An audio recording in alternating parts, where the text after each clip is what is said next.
Hi, welcome to HR Tuesday Tips with the Millers, and today we're going to continue on our journey focusing on the new compliance for overtime rules.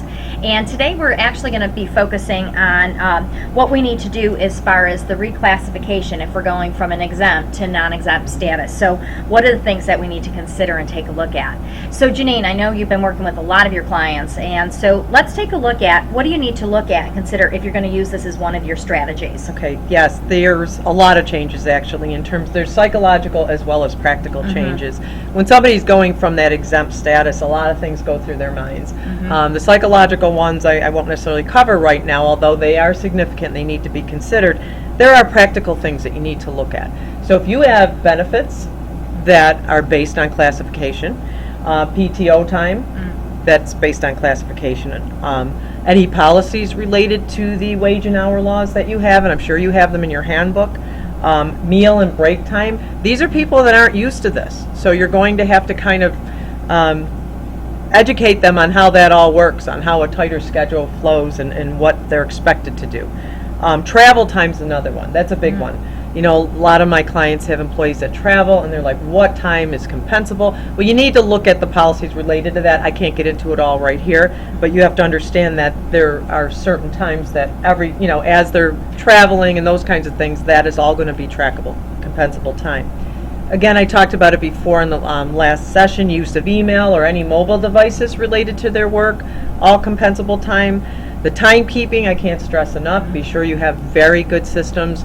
I have some clients that are now going into the mobile app timekeeping, which is a very good way to go. So that if you do have things you need them for off the clock, so to speak, you can let them know, I need you to respond to this. They can clock in on their phones, respond to you, and clock out. So your record keeping is very tight and clean. And then you need them to learn to stick to their schedules. That's really hard for people going from exempt to non-exempt because we're kind of used to working tirelessly, and you kind of have a little more flexibility coming in and out, and that's not going to be the case anymore. So those are the kinds of things that become very hard in the workplace, and those are the things actually I find I'm talking to the employees most about. Is they're like, well, I'm used to kind of at night while I'm sitting around checking my emails. Well, it's not necessarily going to be appropriate anymore. So, and then in the end, you have to develop policies around all the changes that you've made to make sure it's very clear. So.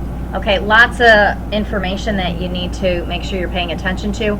As always, reach out for either one of us if you have any questions, concerns, or you need some one-on-one guidance as far as how you can customize it for your organization. And I know you brought up in this last talking point about communicating with employees, and that's a critical part of your process. So when we return back for next week, we're going to actually take a look at what you need to communicate with your employees and also what you need to do to train and coach your management employees so they know what they can and cannot do.